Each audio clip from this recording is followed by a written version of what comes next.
Procrastination isn't laziness. It's a survival instinct dressed as comfort.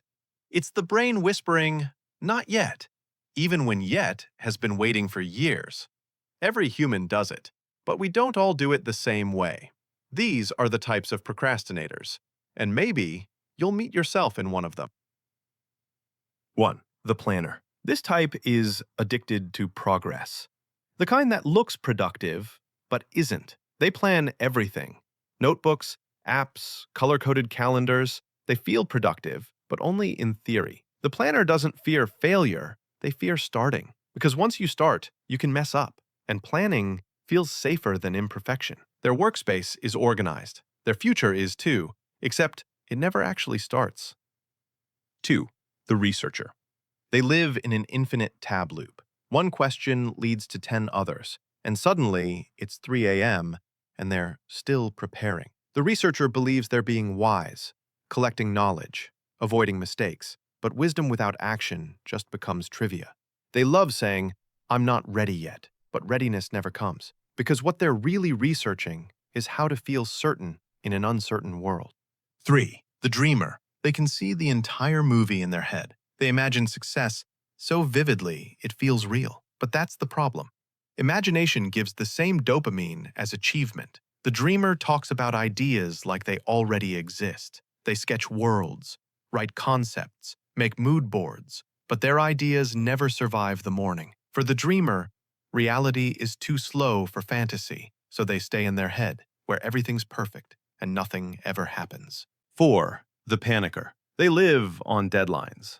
Not as guides, but as fuel. Their creativity only activates when destruction is near. They'll ignore a project for weeks, then produce magic in the final hour. Adrenaline replaces discipline. To outsiders, it looks chaotic. To them, it's clarity. Because when time runs out, choices disappear, and so does overthinking. But panic isn't focus. It's just survival with better lighting.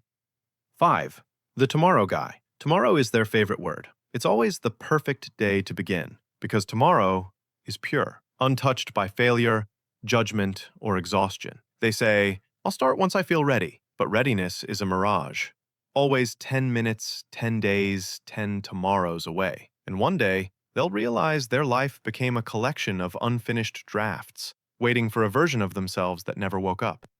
6. The overwhelmed. They don't avoid work, they drown in it. So many tasks, so many directions, their brain freezes like a browser with too many tabs open. They don't choose laziness, they just can't decide which mountain to climb first. To cope, they do nothing, because doing nothing feels better than doing something wrong. What they need isn't motivation, it's simplicity, a smaller first step. 7. The perfecter perfection is their excuse.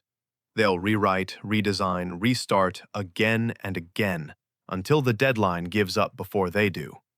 The perfecter doesn't procrastinate with distraction. They procrastinate with precision.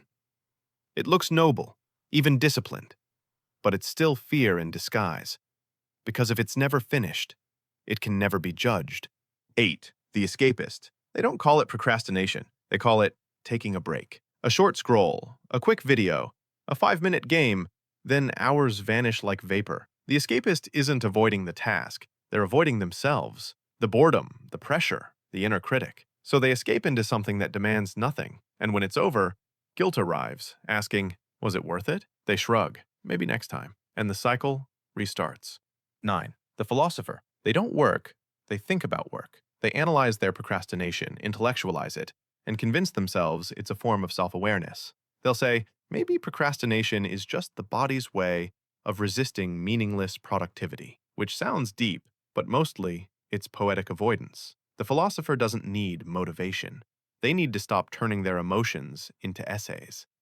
In the end, procrastination isn't stupidity, it's fear, disguised as patience. It's the body protecting you from pressure, even when that protection keeps you stuck. Every procrastinator has a reason. Fear of failure, fear of success, fear of choosing wrong. But behind all of them is one truth. You can't think your way into action. You can only act your way into clarity. So maybe the real cure for procrastination isn't productivity, it's forgiveness. Because once you stop punishing yourself for not starting gets a lot easier. So, which one are you? The planner? The dreamer?